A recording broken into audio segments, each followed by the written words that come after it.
I'm Samantha Jones, host of the Meet Me for Coffee podcast. I'm coming to you guys from the Journal of Commerce Inland Distribution Conference here in Chicago.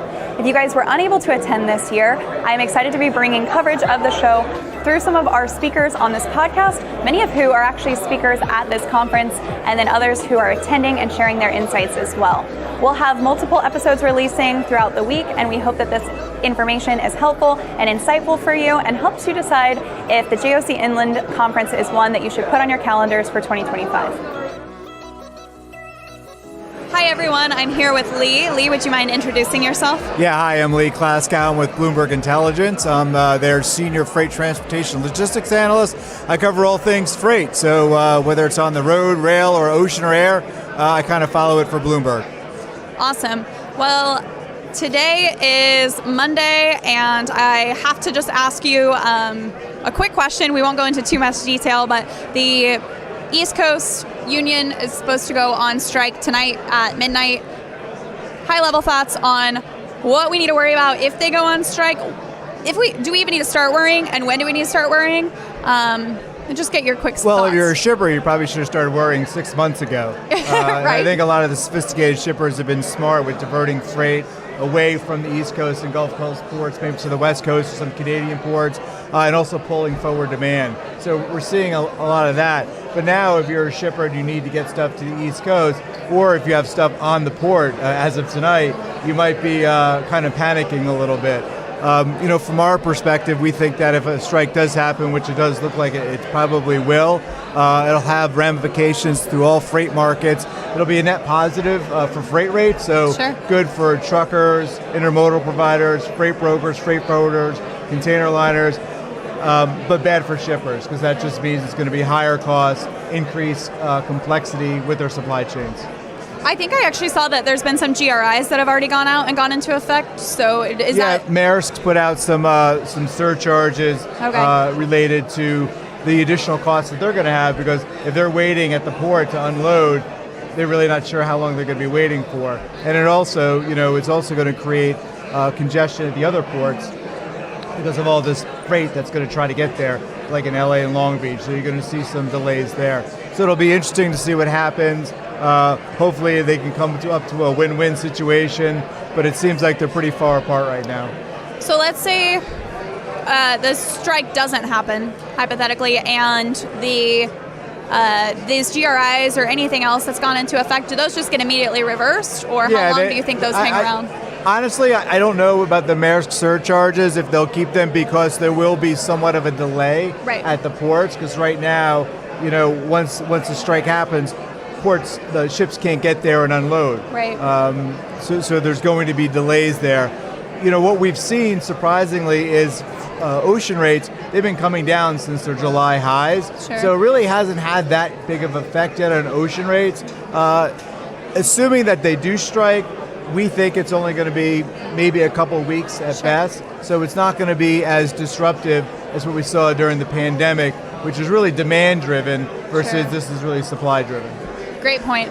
So before I let you go, I have another question, since you said you cover and you do quite a bit of work with the domestic freight market as well on the over-the-road transportation side. So can you just give me your high-level 2 cents on what's going on right now in the domestic transportation space? Well, the truckload market remains pretty loose, which isn't good for truckload rates. Our kind of crystal ball, we think that contractual rates should start improving next year, maybe by mid-single digits. That's really going to be driven by what's going on in the spot market. The spot market has tightened sequentially, but it's still extremely loose. So we need to see some improvements there. And that's really going to be the leading indicator of how all other markets go. Because once the truckload market is tight, that's good for the LTL market. If the truckload market's tight, that's good for intermodal.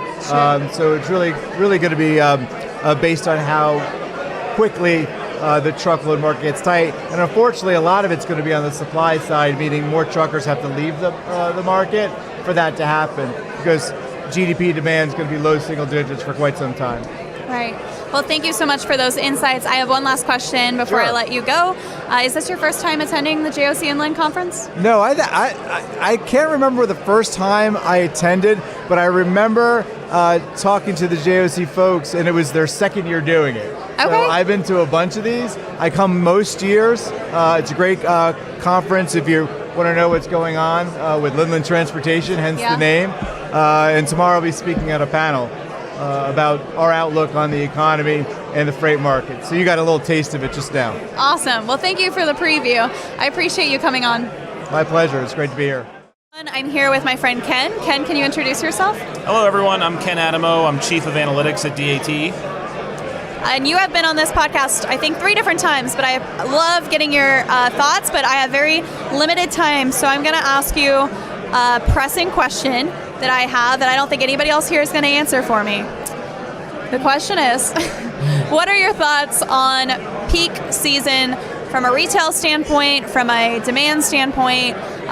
Where do you think we're headed? Because we are now getting into October.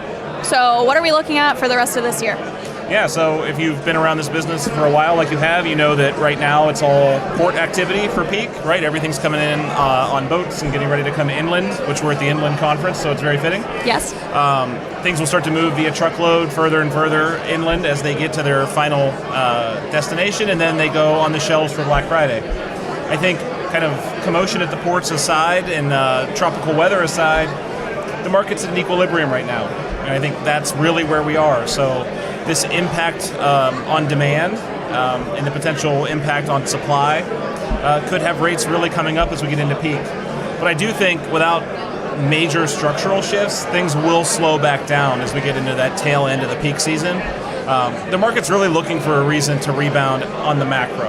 Sure. And I think that's a lot of people are going to be lulled into a false sense of security when rates come up seasonally and then be disappointed post-holidays into January and February. I've heard some predictions so far, even just from investment firms and economists and everything, that think that any economic growth is going to be backloaded, and specifically freight markets too will be backloaded to the second half of 2025 if we see improvement.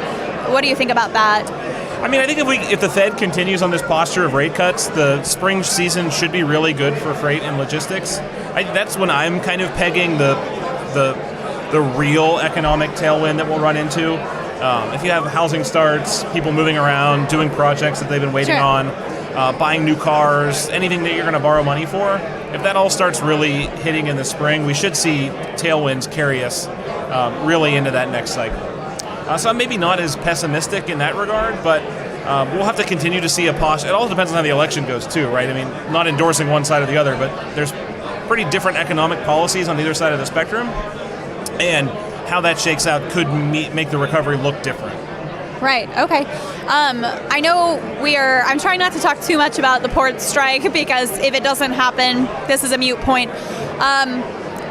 I was thinking today, with these hurricanes and all of the disruption we're experiencing, and then if there was also on top of that, a port strike for even a few days or a couple weeks, I started wondering the impact that could potentially have, like inflationary pressure on goods, and if that would be enough to make the Fed hesitate for the next interest rate cut, or if you think that's a non-factor. I think that would be a non-factor, frankly. I think, like I said, it would be short and sweet, for lack of a better term. I think it would really help the carriers out there to get a couple weeks of really elevated rates. Think like road check week combined with a couple other things, right? Yeah. Kind of that feel to it, I presume.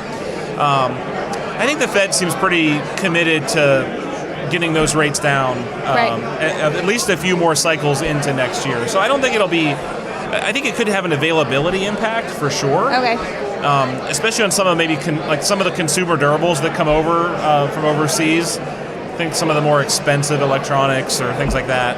I think it could affect some shelf availability coming into peak, but a lot of that stuff has come over. A lot of it comes over through LA, Long Beach, and the West Coast ports. So it could have an energy play. That would honestly be the wild card, would be, given that the Gulf ports are impacted here, it could have an energy play, which would be inflationary. But I think, again, I've not gotten my hopes up. I got my popcorn ready. Every major threat of a strike, whether it was the Teamsters and UPS or the West Coast ports or the rail, it's just been stymied. So I have to admit, I have not paid attention to this East Coast port strike until 2 days ago because I got so tired of covering it, and then oh, never mind, we're all good now. So I mean, we did this with. I even was looking at the time at the European ports, like Germany and some others when they were threatening, and then Canada, the West Coast, the rail, and I was like, I'm kind of worn out, and so I haven't paid too much attention until right now. Yeah, it's like my kid trying to order a dinner.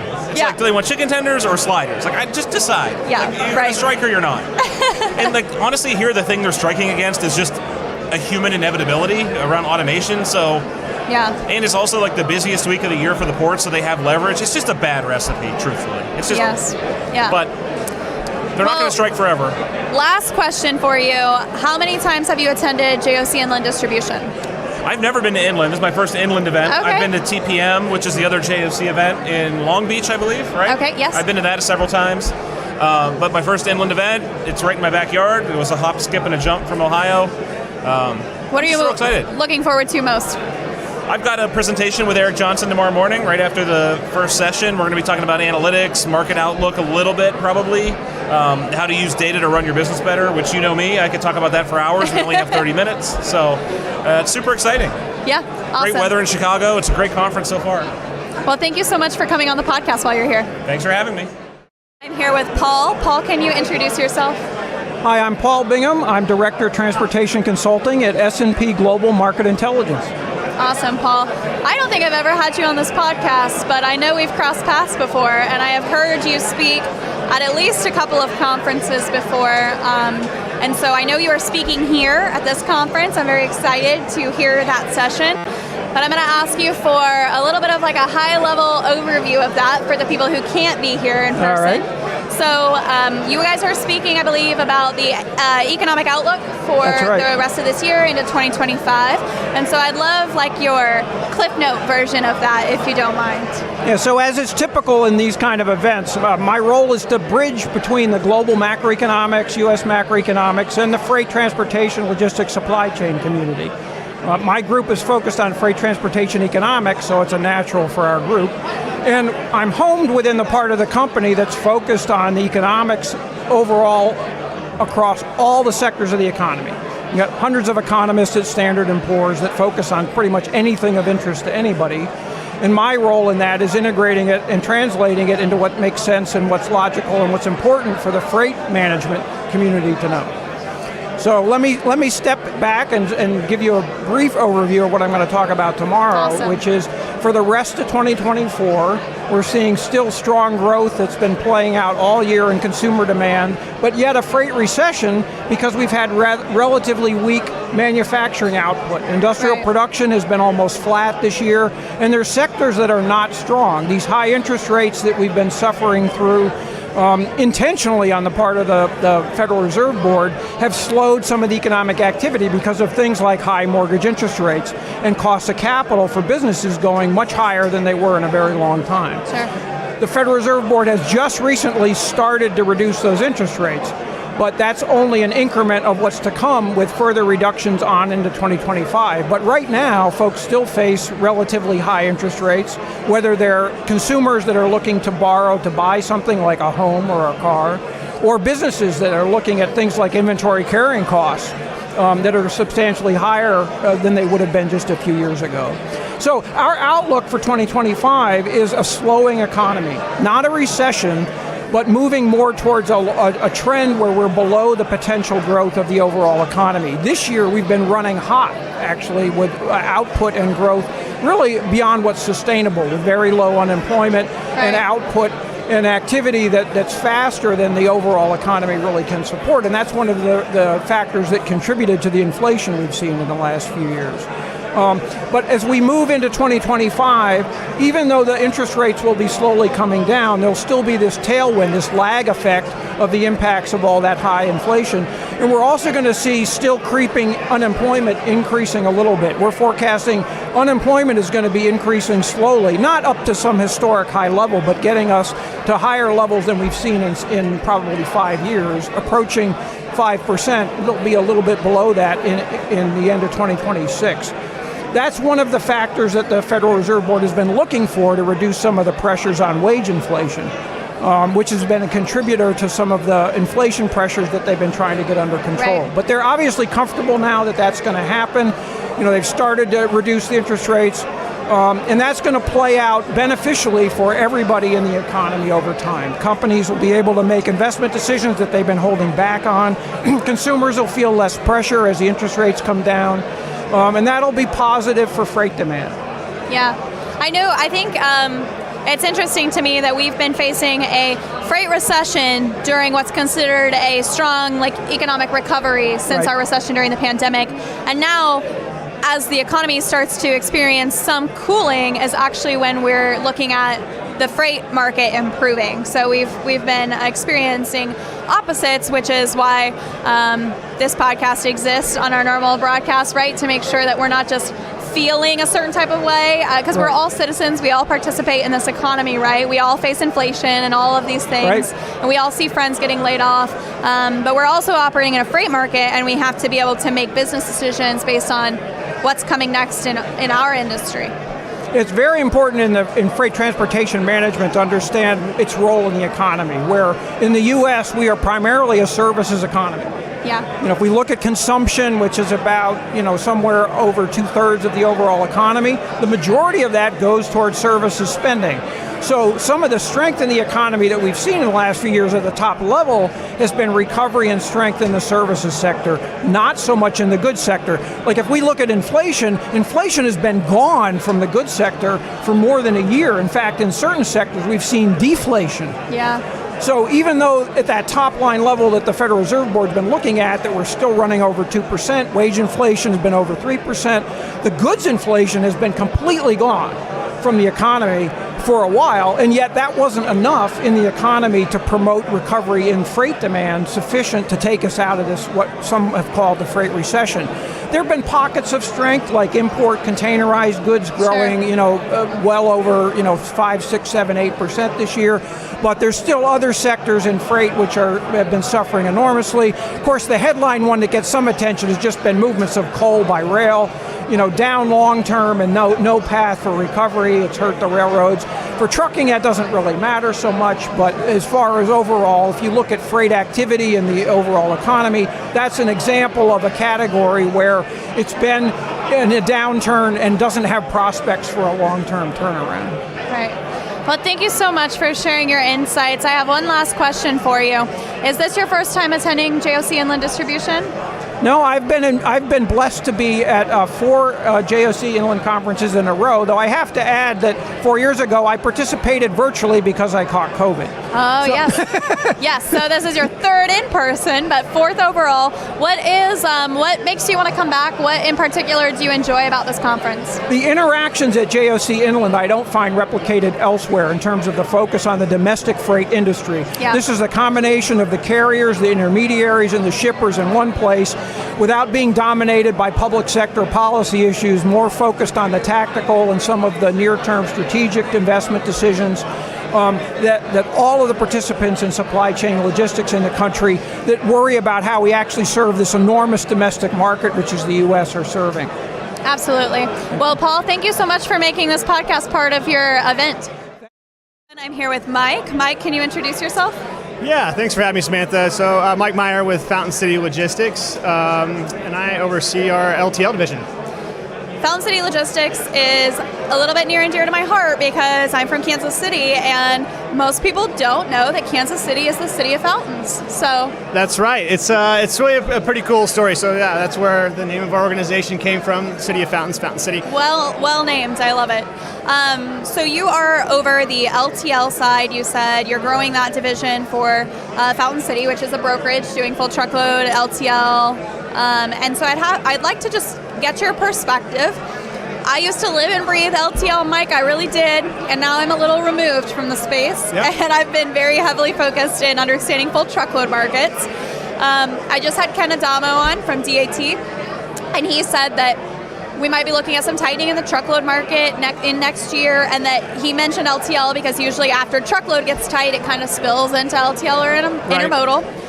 But I'd like to know, like, where are we at right now in the LTL market? How was 2024, and what do you think for 25? Yeah, no, it's a great question. I mean, like, for the last really year and a half, it's been a sort of a soft LTL freight market, so it's been interesting. It's been a while since we've seen anything like this. I feel like the carriers have done well this year alone. Multiple rate increases, general rate increases. I think each carrier has done at least one or two, so that's made it challenging for the shipper. And where we look to mitigate, those approaches by the carriers is to come in and kind of weather the storm until we can push through. And I do think that Q1 2025, fingers crossed, the pendulum sort of swings back in the favor of the customer, the shipper. And you mentioned the individuals you had on before, I think spot on. And so we'll see how 2025 plays out. But I'm hopeful that things will be shifting soon. Yeah, I would think that in a weaker market, as a shipper, I would want to take a harder stance on my negotiations when those GRIs come around. Because one thing I learned being an LTL for a carrier is it doesn't matter if it's the lowest market on record, they're going to give the GRIs. Right. So, but I can attest to the fact that as a shipper, your negotiating power absolutely does change depending on the economic circumstances that carrier's in. Yeah, look, in my opinion, there's never been a better time to evaluate this line item. And yes, there are a lot of unknowns in the marketplace, so folks are sort of holding the incumbent or their current provider close to their chest, and because there's some comfort there, and not necessarily wanting to make a change. But when scenarios like this or situations like this occur in the marketplace, in my opinion, there's not a better time than now to look at it. Yeah. And we can help position organizations, small and medium-sized businesses, to really go into 2025 in the best way possible. Yeah. Yep. I think maybe what happened is, after the craziness, people negotiated down some of those increases they took maybe in 22, 23. And then I could see potentially getting a little bit complacent in 24 with reevaluating that again. And I also think what's interesting to me in LTL is that you create a tariff that does not change unless that carrier comes to you with an increase. Whereas in the full truckload space, we don't even really have tariffs. Contracts are like figurative, so I think it's just such a different negotiation game. That's right. That's exactly right. And if it's been a while since you've taken a look at it, I would strongly encourage it. Yeah. Because you hear, well, I've got a 93% discount. It's like, okay, well, off of what? Right. Which tariff, what year, what Czarlite? So if it's been a little bit, and even if it's not with us, if it's with somebody else, I'd strongly encourage to evaluate, your supply chain line item. For most organizations, it's a top 5 line item, right? Yeah. Payroll, maybe something else unique to their business, but then supply chain is next. And I think there's a lot of opportunity for folks that haven't looked at it in a while. Yeah, absolutely. Yep. Well, I have one last question for you. Is this your first time attending the JOC Inland Distribution Conference? This is, yeah. This is my first year. I was here early this morning, some great content. Looking forward to tomorrow and what the rest of the week brings. Awesome. Well, thank you so much for making the Meet Me for Coffee podcast part of your event. Thank you, Samantha.